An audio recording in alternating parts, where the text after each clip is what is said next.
kababayan, Assalamualaikum warahmatullahi wabarakatuh. Madayaw ug maayong adlaw kaninyong tanan. Magandang araw sa inyo lahat. Ayon sa ulat ng Department of Science and Technology Food and Nutrition Research Institute, isa sa bawat 4 na batang Pilipino na may edad 5 taon pababa ang bansot. Critical ito dahil ang stunting o pagkabansot ay nagdudulot ng permanenteng pinsala na hindi na kailanman mababawi pa.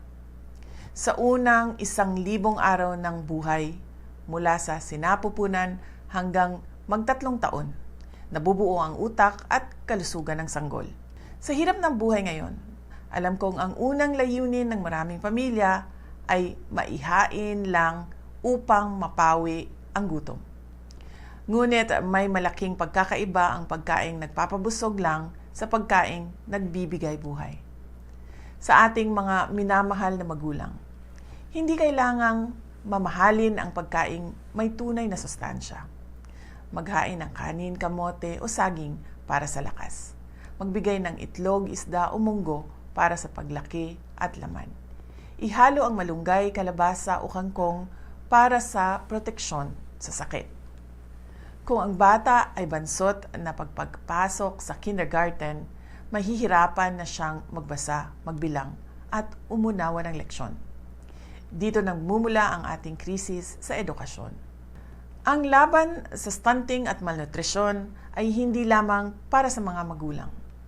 Para sa ating mga lokal na pinuno sa syudad, munisipyo o barangay, pondohan natin ang nutrisyon, palakasin natin ang ating barangay health workers at nutrition scholars.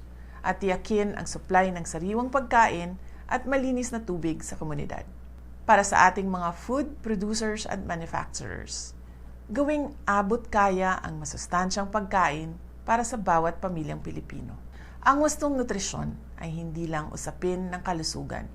Ito ay usapin ng karangalan at kinabukasan ng ating bansa.